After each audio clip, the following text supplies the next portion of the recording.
Leaching involves soaking crushed ore in chemical solutions to dissolve gold for recovery.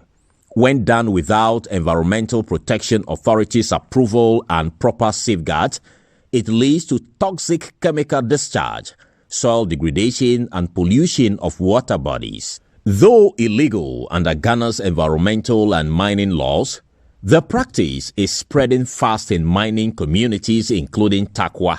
After inspecting dozens of sites, the EPA summoned operators and outlined a new regulatory framework to control chemical use and enforce environmental compliance. Professor Nanama Brankluche is the Chief Executive Officer of the EPA.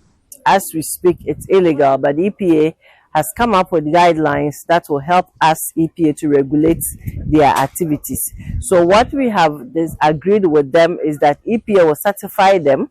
They will go through training on how to mine that method of vat leaching sustainably. So they will first come through training, we register them, and then have the permits given to them. We also want to control the source of where they get the cyanide and the acid that they use in processing their gold through the vat leaching method.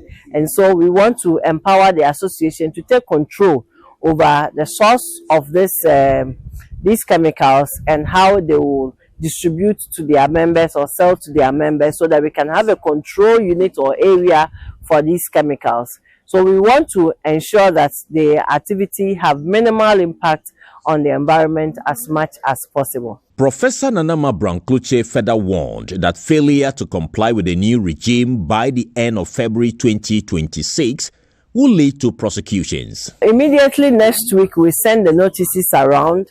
Then from the second week of February, we start doing the registration. By end of February, their permit process will also begin. So let's say by end of February, their permits will be ready. We'll go through their construction of their processing plants with them, and we ensure that that is done in a more appropriate way. As EPA we normally do, if you fail to comply by our regulation or go by our conditions to protect the environment, we charge you penalty.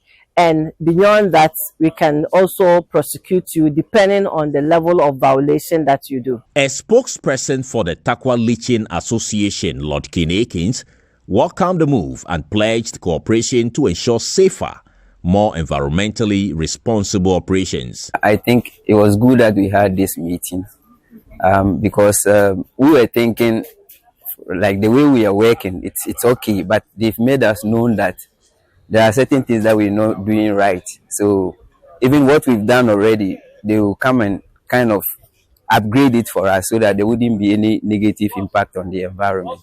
So I think it's a good one. And then the fees, even some of us were clamoring to get our licenses because most of the time we are being disturbed by police and soldiers and all that. So if we have the licenses, I think it will help us so that we won't be paying monies to people that we're not supposed to pay to. The EPA says it remains committed to protecting Ghana's land and water resources from hazardous chemical pollution. Carlos Caloni, Joy News, Takwa.